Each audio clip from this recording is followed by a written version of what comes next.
नमस्कार दोस्तों, मैं गौतम कुमार सिंह आरती एक्सीलेंस यूट्यूब चैनल पर आपका वेलकम करता हूं। अगला टॉपिक होगा पोटेशियम डाइक्रोमेट के रासायनिक गुण में दूसरा का नंबर। पहला नंबर हम लोग पढ़ लिए थे। दूसरा नंबर में हेडिंग देना है क्षार। क्षार मतलब ये KOH क्षार है और NaOH भी क्या है, क्षार है। से अभिक्रिया मतलब इन दोनों से अभिक्रिया, पोटेशियम डाइक्रोमेट जो है इन दोनों से अभिक्रिया करेगा तो क्या बनाएगा, ये बात लिखना है इसमें। तो लिखिएगा potassium dichromate, potassium dichromate, potassium dichromate KOH से अभिक्रिया कर, KOH से अभिक्रिया कर, KOH से अभिक्रिया कर पोटेशियम क्रोमेट, पोटेशियम क्रोमेट,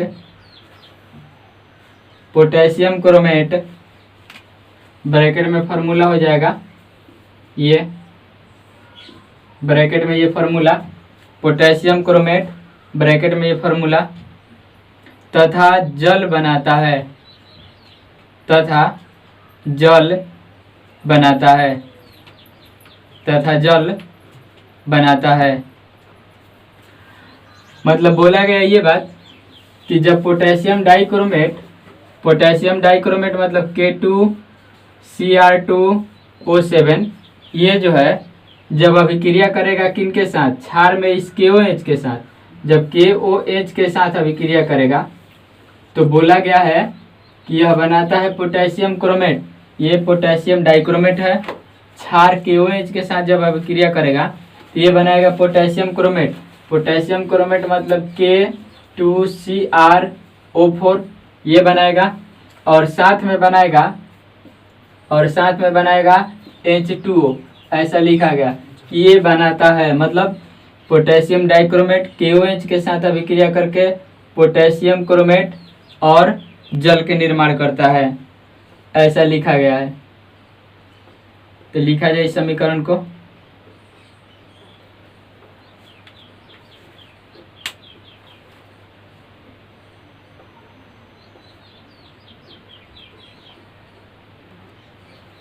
समीकरण लिखने के बाद फिर लिखिएगा इसके नीचे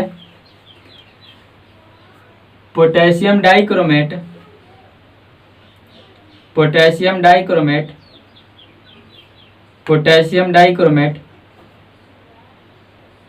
पोटेशियम डाइक्रोमेट NaOH से अभिक्रिया कर, NaOH से अभिक्रिया कर, NaOH से अभिक्रिया कर potassium chromate, potassium chromate, potassium chromate bracket में फार्मूला लिखिएगा पोटेशियम क्रोमेट ब्रैकेट में ही फार्मूला, इसके बाद कमा दीजिएगा sodium chromate, sodium chromate bracket में है फार्मूला, ब्रैकेट में ये फार्मूला तथा जल बनाता है, तथा जल बनाता है, तथा जल बनाता है। खड़ी पाई दीजिएगा। देखिएगा समीकरण, समीकरण इसमें बोल दिया गया है, साफ साफ जैसे बोला गया वैसे लिख देना है। बोला है कि पोटेशियम डाइक्रोमेट मतलब K2Cr2O7 ये जो है जब अभिक्रिया करेगा, अब की बार KOH के साथ नहीं, अब की बार कराना है NaOH के साथ। तो NaOH के साथ यदि अभिक्रिया करेगा तो बोला गया है कि पोटेशियम क्रोमेट भी बनता है। तो पोटेशियम क्रोमेट बनता है तो बन जाएगा K2Cr2O4 बनता है, प्लस साथ में सोडियम क्रोमेट बनता है। तो सोडियम क्रोमेट के भी फार्मूला हम लोग लिख देंगे Na2CrO4 और साथ में H2O बनने के लिए बोला है तो H2O भी बनता है, ऐसा लिख दिया जाएगा। यह एक आक्सीकारक गुण हेडिंग देने के बाद लिखना है यह एक प्रबल आक्सीकारक है, प्रबल आक्सीकारक है, प्रबल आक्सीकारक है, प्रबल आक्सीकारक है जो अम्लीय माध्यम में, जो अम्लीय माध्यम में, जो अम्लीय माध्यम में, जो अम्लीय माध्यम में नवजात ऑक्सीजन, नवजात ऑक्सीजन, नवजात ऑक्सीजन, देखिए नवजात ऑक्सीजन को इस तरह से बड़ा ब्रैकेट में डिनोट किया जाता है, ऑक्सीजन लिख के बड़ा ब्रैकेट में कर दिया जाता है, इसको हम लोग पढ़ते हैं नवजात ऑक्सीजन। तो नवजात ऑक्सीजन हिंदी में लिखने के बाद इसको लिखिएगा और इसके बाद लिखिएगा प्रदान कर सकता है, प्रदान कर सकता है, प्रदान कर सकता है, जिसके कारण, जिसके कारण, जिसके कारण यह आक्सीकारक जैसा व्यवहार, यह आक्सीकारक जैसा व्यवहार, यह आक्सीकारक जैसा व्यवहार प्रदर्शित करता है, यह आक्सीकारक जैसा व्यवहार प्रदर्शित करता है, यह आक्सीकारक जैसा व्यवहार प्रदर्शित करता है। खड़ी पाई दीजिएगा और देखिएगा उदाहरण में, मतलब देखिएगा अब इसमें उदाहरण तो बोला गया जैसा कि अम्लीय माध्यम में नवजात ऑक्सीजन प्रदान करता है, तो यहाँ पे उदाहरण के रूप में हो जाएगा पोटेशियम डाइक्रोमेट आप प्लस अम्लीय माध्यम में मतलब H2SO4 के उपस्थिति में करेगा तो ये बनाएगा Cr2SO4 3 आप प्लस बनाएगा K2SO4 प्लस बनाएगा जल और फिर प्रदान करेगा नवजात ऑक्सीजन। तो ये हो गया, ये प्रदान करेगा। अब इसमें ऑक्सीकरण संख्या यदि हम लोग निकालना चाहें तो इसका होता है +1, 2 है तो 2 से गुना कर देंगे। इसके बाद इसका होता है -2 और 7 है तो 7 से गुना, तो है प्लस में 2 गो और माइनस में 14 गो, तो कुल मिला के हो जाएगा माइनस में 12 गो। अब इस -12 को बनाना है 0, तो 0 बनाने के लिए +12 चाहिए, तो +12 इसका मतलब कि +12 होगा इसका क्रोमियम का, तो 2 गो क्रोमियम के +12 तो 1 गो क्रोमियम के हो जाएगा कितना +6 हो जाएगा। उसी तरह से यहाँ पे यदि हम लोग क्रोमियम के निकालें तो SO4 के 2 SO4 2- होता है, तो SO4 पे 2- तो SO4 है कब 3 गो, तो -2 × 3 -2 × 3 मतलब हो जाएगा यहाँ पे -6 और इस -6 को बनाना है 0 तो रखना पड़ेगा +6, इसका मतलब कि +6 इसके लिए, तो इसके लिए +6 तो ये 2 गो है, तो 2 गो खाती +6 तो 1 गो खाती हो जाएगा +3, ये हो जाएगा। इसका मतलब ये है कि यहाँ पे हम लोग यदि बात करें क्रोमियम के यहाँ से यहाँ मिलाएं तो हम लोग ये बात कह सकते हैं कि ऑक्सीकरण संख्या पहले +6 था, अब हो गया +3। इसका मतलब कि ऑक्सीडेशन नंबर में कमी हो गया, और ऑक्सीडेशन नंबर में कमी कहा जाता है क्या, अवकरण, अवकरण कहा जाता है। तो यहाँ पे अवकरण की अभिक्रिया हुई मतलब इसका अवकरण हुआ, और हम लोग ये परिभाषा फर्स्ट ईयर में पढ़े थे कि जिसका अवकरण होता है वह आक्सीकारक का काम करता है। तो इस तरह से ये आक्सीकारक का काम करेगा। अब इस समीकरण को संतुलित करना है, तो संतुलित करने के लिए SO4 है जा 3 गो और SO4 एगो है जा, SO4 3 गो और एगो है जा, SO4 की संख्या हो गई 4, तो SO4 की संख्या जब 4 हो गई और यहाँ पे SO4 की संख्या 1 है तो ये 4 से गुना कर देंगे, ये हो जाएगा 4 गो SO4। अब जैसे ही यहाँ पे हम लोग 4 से गुना किए तो यहाँ पे हाइड्रोजन हो गया 8 गो, हाइड्रोजन 8 गो हो गया, और वहाँ पे हाइड्रोजन है 2 गो, तो 2 गो है तो 4 से गुना करेंगे तो 8 गो हाइड्रोजन यहाँ भी हो जाएगा। तो हाइड्रोजन भी हो गया संतुलित, SO4 संतुलित हो गया, पोटेशियम 2 गो है जा तो 2 गो वहाँ भी ऑलरेडी बराबर है, क्रोमियम भी 2 गो यहाँ पे तो 2 गो यहाँ पे। अब मिलाना है हम लोगों को सिर्फ ऑक्सीजन को, तो ऑक्सीजन हो जाएगा 7 गो है जा और 4 चौका 16 गो है जा, टोटल मिला के 23 गो यहाँ पे हो जाएगा, 12 गो यहाँ पे और 4 गो यहाँ पे, और 12 4 16 4 गो यहाँ पे है 20 तो बच गया, और 3 गो चाहिए तो ये 3 से गुना कर देंगे, ये हो जाएगा। तो इस तरह से ये संतुलित हो गया। तो अगला, और आगे हम लोग इसके बारे में, जैसे में अभी हम लोग पढ़े कि ये जो है मतलब पोटेशियम डाइक्रोमेट जो है यह ऑक्सीकारक की तरह व्यवहार करता है, ऑक्सीकरण की अभिक्रिया को कराता है। तो जैसे में सबसे पहले क नंबर हेडिंग दिया गया है पोटेशियम आयोडाइड से अभिक्रिया, मतलब ये बात कि जब पोटेशियम डाइक्रोमेट जो है पोटेशियम आयोडाइड के साथ अभिक्रिया करेगा तो क्या बनाएगा, क्या करेगा, ये बात लिखना है। तो हेडिंग दीजिएगा, हेडिंग देने के बाद बोल रहे हैं इसको लिखिएगा। लिखिए, अम्लीय पोटेशियम डाइक्रोमेट, अम्लीय पोटेशियम डाइक्रोमेट, अम्लीय पोटेशियम डाइक्रोमेट, अम्लीय पोटेशियम डाइक्रोमेट, कमा दीजिएगा, potassium iodide, potassium iodide, potassium iodide, bracket में ये लिखिएगा, पोटेशियम आयोडाइड का फॉर्मूला होता है Ki, ये potassium iodide, potassium iodide bracket में ये फॉर्मूला को आयोडीन में, आयोडीन में, आयोडीन में ऑक्सीकृत कर देता है, आयोडीन में ऑक्सीकृत कर देता है, आयोडीन में ऑक्सीकृत कर देता है। खड़ी पाई दीजिएगा और देखिएगा इधर, यहाँ पे ये समीकरण जो है पहले वाला ही हम लिखे हैं, जो पीछे हम लोग पढ़े थे कि ऑक्सीकरण की तरह व्यवहार करता है, तो उसमें लिखा गया था कि सल्फ्यूरिक अम्ल के साथ अभिक्रिया करके ये बनाता है। इस समीकरण, संतुलित समीकरण को हमेशा आपको लिखना है, क्योंकि पोटेशियम आयोडाइड जो है ना Ki डायरेक्ट इसके साथ हम लोग चाहें कि अभिक्रिया करके लिख दें तो ये समीकरण लिखना, डायरेक्ट इसको लिख देना संभव नहीं है, इसको 2 पार्टों में करके जोड़ना पड़ेगा। तो पहले ये पोटेशियम डाइक्रोमेट जो है अम्लीय माध्यम में टूटेगा और टूटने के बाद फिर इसके साथ अभिक्रिया करेगा, इसलिए इस अभिक्रिया को जो पहले हम लोग अभी लिखे थे उसको भी लिखना पड़ेगा।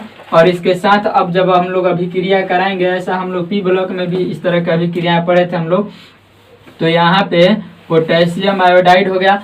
अब इस पोटेशियम आयोडाइड की अभिक्रिया है जो करानी है अम्लीय माध्यम में बोला गया है, तो अम्लीय माध्यम में बोला गया है तो इसका जो है ना H2SO4 इसके साथ अभिक्रिया करेगा और नवजात ऑक्सीजन भी इसके साथ अभिक्रिया करेगा। बोला गया है पोटेशियम आयोडाइड के साथ अभिक्रिया कराने के लिए, तो ये जो है पोटेशियम डाइक्रोमेट अम्लीय माध्यम में सबसे पहले इस तरह से टूटेगा। टूटने के बाद ये H2SO4 जो है और ये नवजात ऑक्सीजन इसके साथ मिलकर के अभिक्रिया करेंगे, और अभिक्रिया करेंगे तो बोला गया है कि इसको आयोडीन में ऑक्सीकृत कर देता है। तो आयोडीन में ऑक्सीकृत कर देता है मतलब बना देता है क्या, आयोडीन तो बनाएगा ही, आयोडीन में ऑक्सीकृत कर देता है मतलब आयोडीन बनाएगा।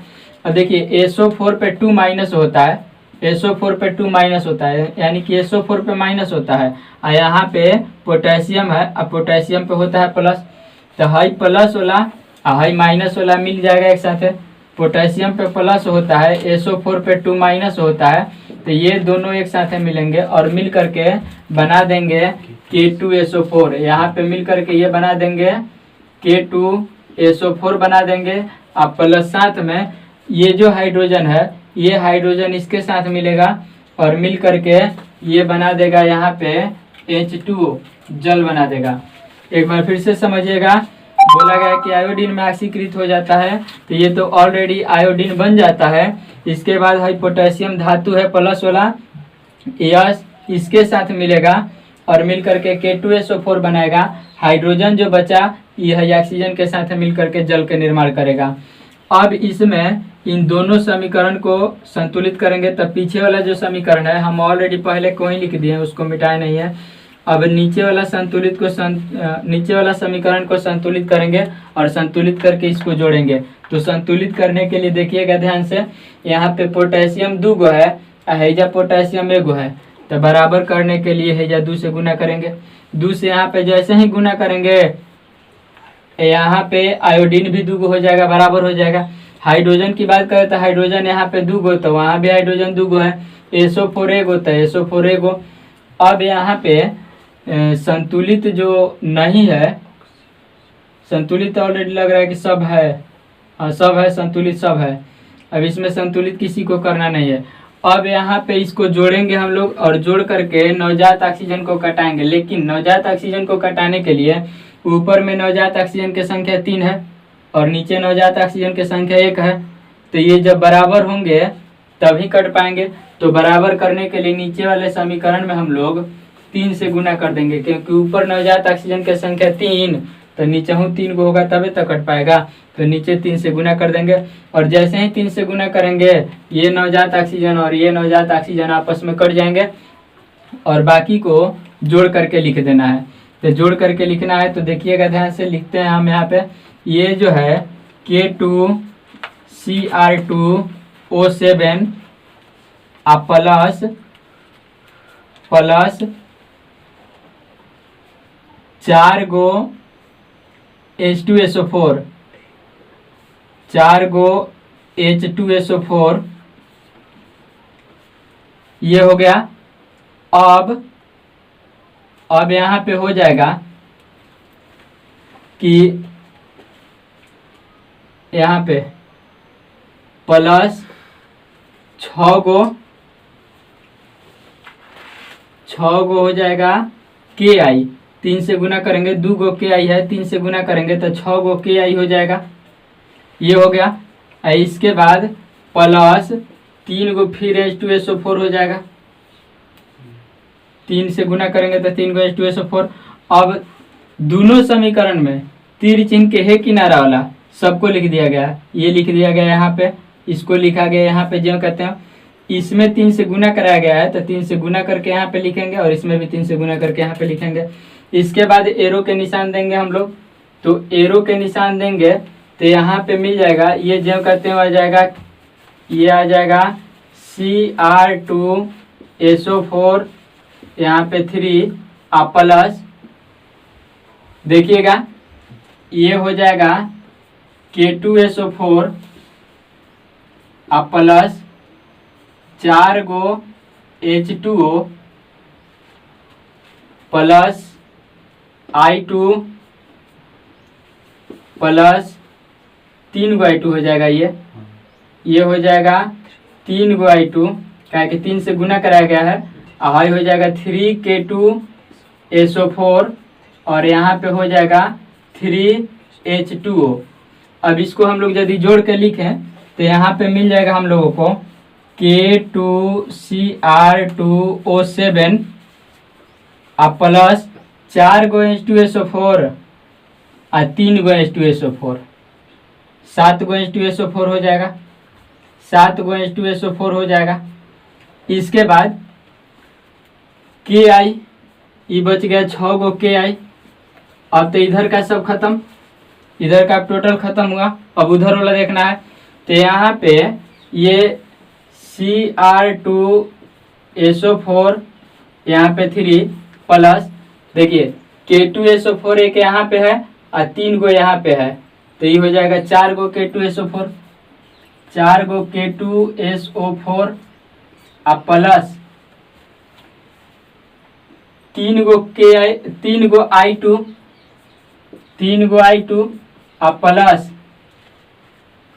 4 गो H2 है जा, 3 गो H2 है जा, ये हो जाएगा 7 गो H2O। तो ये समीकरण को जोड़ के हम लोग लिखे। अब यहाँ पे आयोडीन के निकालेंगे हम लोग ऑक्सीकरण संख्या, आयोडीन के निकालेंगे ऑक्सीकरण संख्या।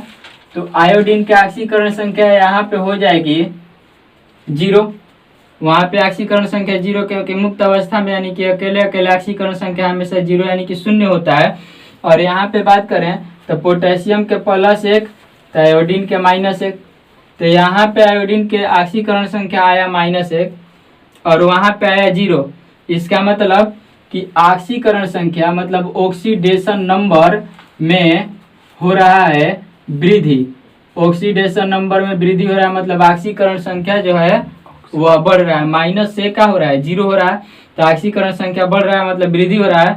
और वृद्धि हो रहा है मतलब यहाँ पे जो है अभिक्रिया क्या हो रही है, ऑक्सीकरण के, क्या कि वृद्धि होता है तो उसको ऑक्सीकरण बोलते हैं। तो यहाँ पे ऑक्सीकरण की अभिक्रिया हुई। इसका मतलब कि इसका ऑक्सीकरण हुआ, लेकिन करवाया कौन? तो ये दोनों मिलकर के करवाए। इसका ऑक्सीकरण हुआ, लेकिन करवाया कौन? तो ये दोनों मिलकर के करवाए। मतलब ऑक्सीकरण की अभिक्रिया जो कराता है उसको ऑक्सीकारक बोलते हैं। तो ऑक्सीकरण की अभिक्रिया यहाँ पे ये दोनों करवाए, मतलब इसको हम लोग ऑक्सीकारक बोल सकते हैं।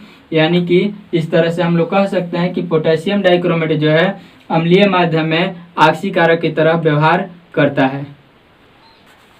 तो जैसे में अभी हम लोग क नंबर पढ़े थे, उसके बाद ख नंबर में हेडिंग दिया गया है FeSO4 से अभिक्रिया। मतलब ये है कि जब पोटेशियम डाइक्रोमेट जो है FeSO4 यानी कि फेरस लवण के साथ जब अभिक्रिया करेगा तो क्या बनाएगा, ये बात पढ़ना है। तो लिखा जाए इसके बारे में, यह फेरस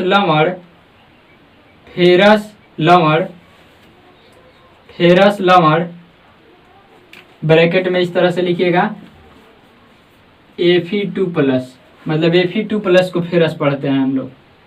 यह फेरस लवण ब्रैकेट में ये लिखिएगा को फेरिक लवण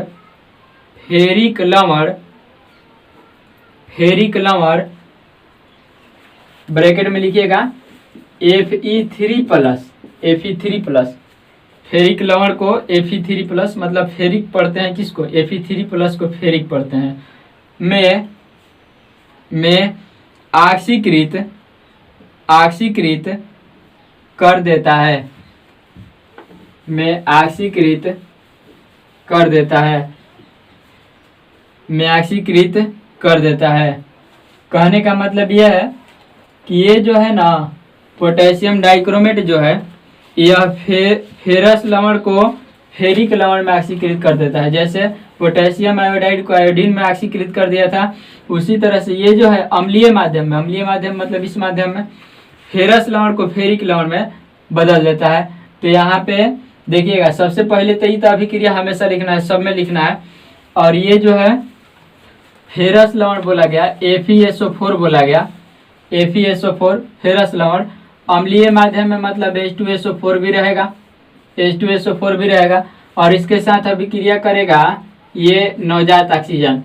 तो नवजात ऑक्सीजन जब इसके साथ अभिक्रिया करेगा तो ये बनाएगा, देखिएगा ध्यान से, ये बनाएगा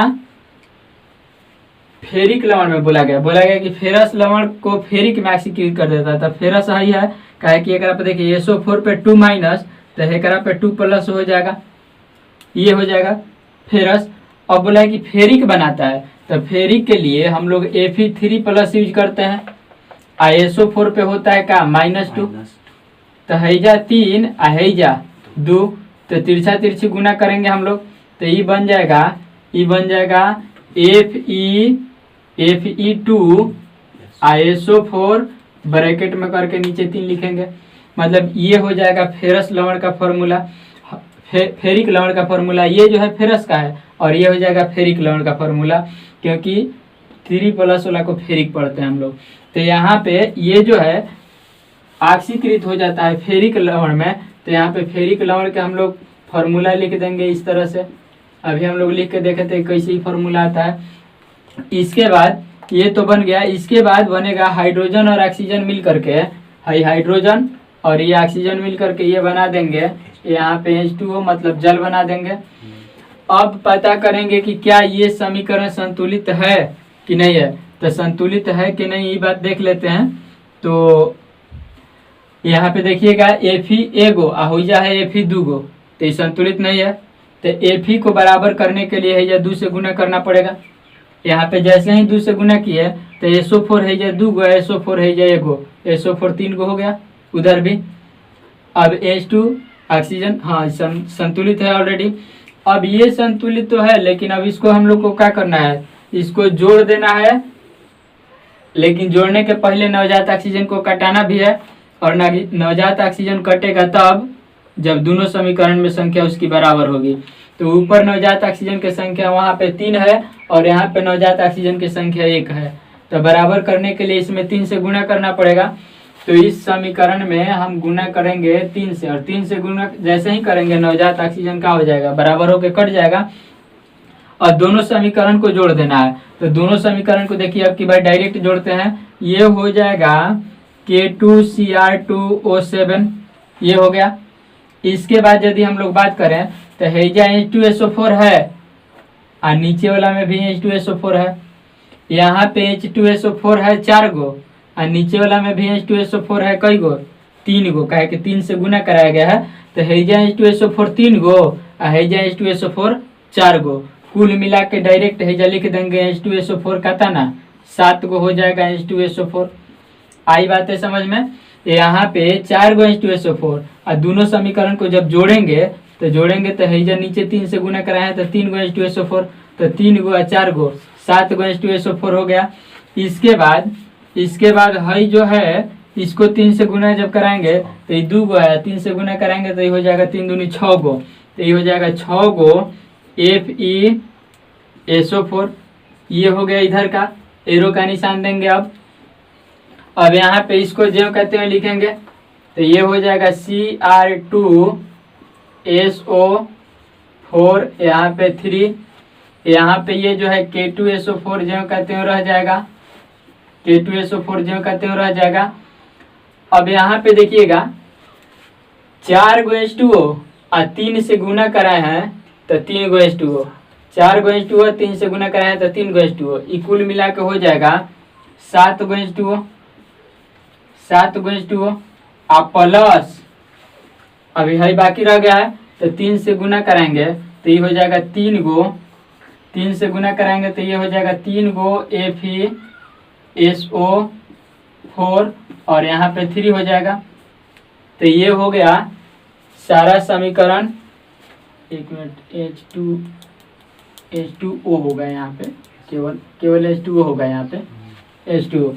तो ये हो गया सारा समीकरण। अब बात इसमें यह है कि अब आयरन के ऑक्सीकरण संख्या निकाल के हम लोग पता करेंगे कि क्या ऑक्सीकरण हो रहा है कि नहीं हो रहा है।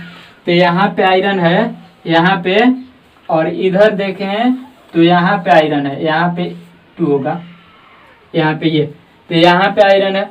अब यहाँ पे ऑक्सीकरण संख्या निकालेंगे तो हेजा SO4 पे 2 माइनस, तो हेजा हो जाएगा 2 प्लस, यहाँ पे 2 प्लस हो जाएगा, मतलब यहाँ पे ऑक्सीकरण संख्या +2 है।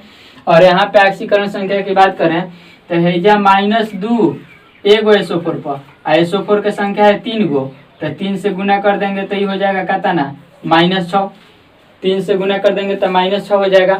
अब इस -6 को बनाना है 0, तो 0 बनाने के लिए +6 रखना पड़ेगा। तो +6 किसके लिए, इस आयरन के लिए।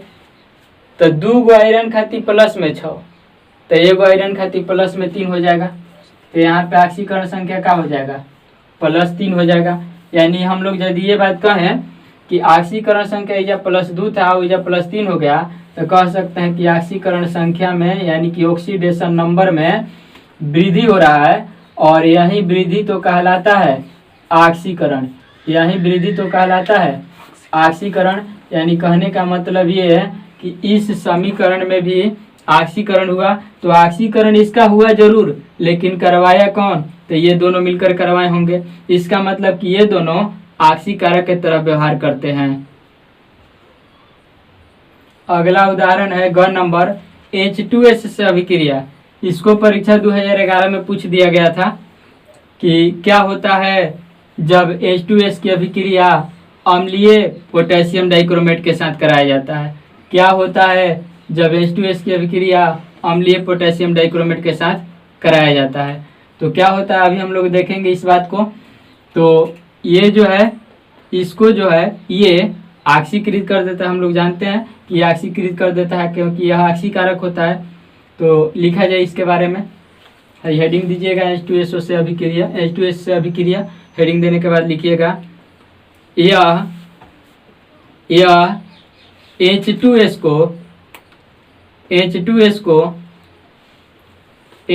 को सल्फर में ऑक्सीकृत कर देता है, ऑक्सीकृत कर देता है, सल्फर में ऑक्सीकृत कर देता है। खड़ी पाई दीजिएगा। और देखिएगा इसको पूछा गया था 2011 में। और देखिए बोला गया कि इसको ना ये ये जो है इसको ऑक्सीकृत कर देता है, लेकिन सल्फर में। तो यहाँ पे समझ लेते हैं कैसे होता है, क्या होता है।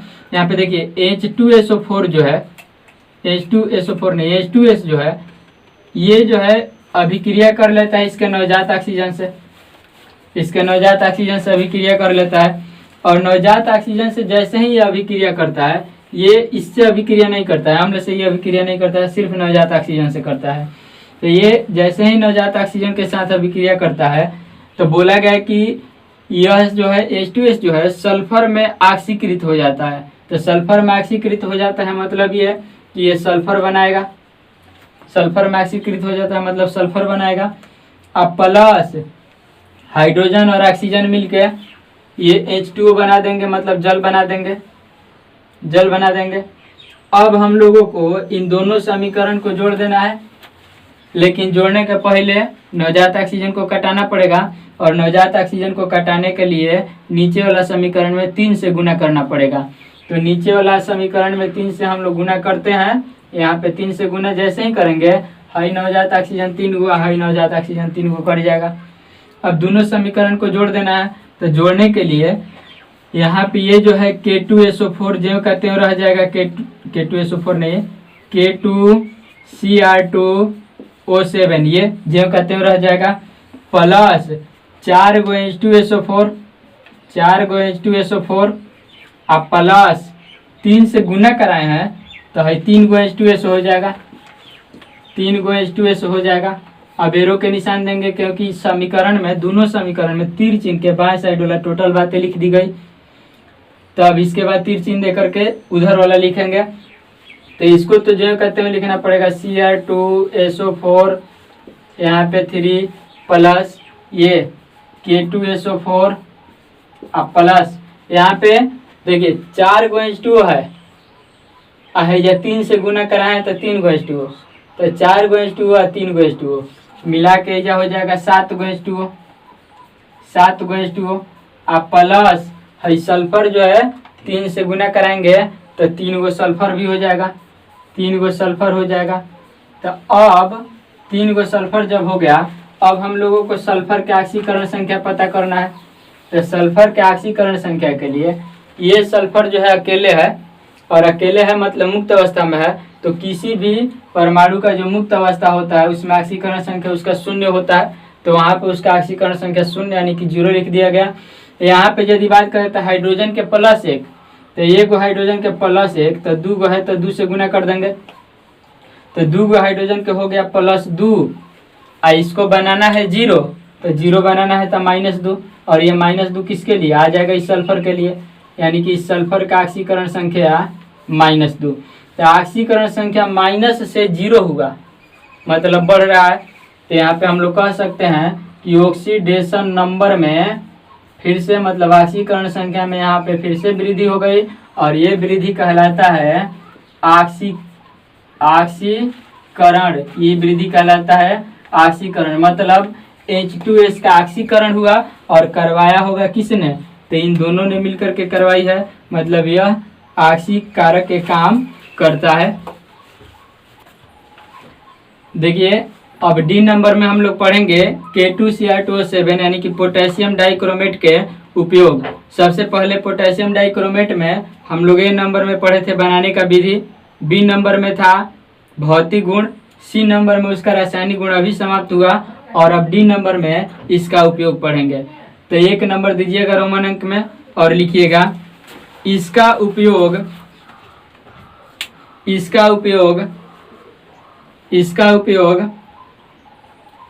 चर्म उद्योग में किया जाता है, चर्म उद्योग में किया जाता है, चर्म उद्योग में किया जाता है।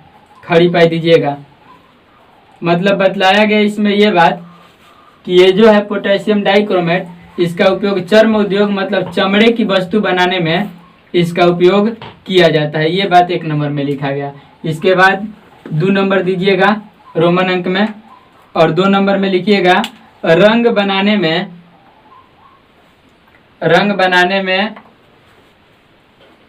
बनाने में इसका उपयोग होता है, इसका उपयोग होता है। इसका उपयोग होता है। खड़ी पाई दीजिएगा। मतलब दूसरा नंबर में बतलाया गया कि रंग के निर्माण करने में भी इसको उपयोग में लाया जाता है, इसका उपयोग किया जाता है। इसके बाद 3 नंबर में दीजिएगा, रोमन अंक में 3 नंबर, और लिखिएगा फोटोग्राफी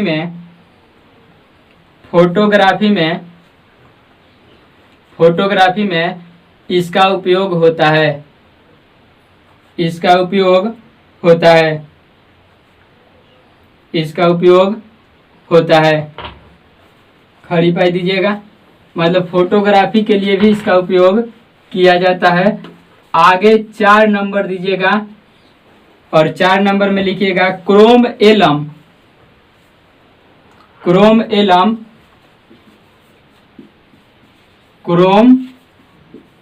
एलम, ब्रैकेट में इसका फॉर्मूला लिखिएगा।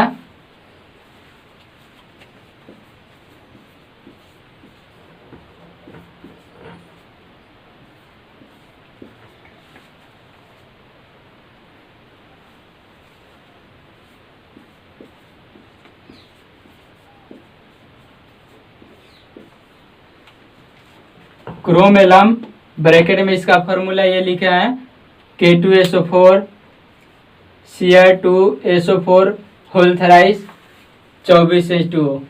तो ये क्रोम एलम का फॉर्मूला है। तो क्रोम एलम ब्रैकेट में ही फॉर्मूला, उसके बाद लिखिएगा के निर्माण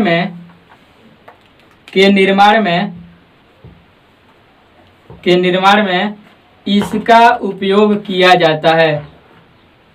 इसका उपयोग किया जाता है। इसका उपयोग मतलब किसका उपयोग? पोटेशियम डाइक्रोमेट का उपयोग। मतलब पोटेशियम डाइक्रोमेट का उपयोग हम लोग इन 4 कामों में करते हैं। यदि वीडियो पसंद आए तो चैनल को सब्सक्राइब करें, अपने दोस्तों को शेयर करें ताकि उनको भी बेनिफिट हो सके।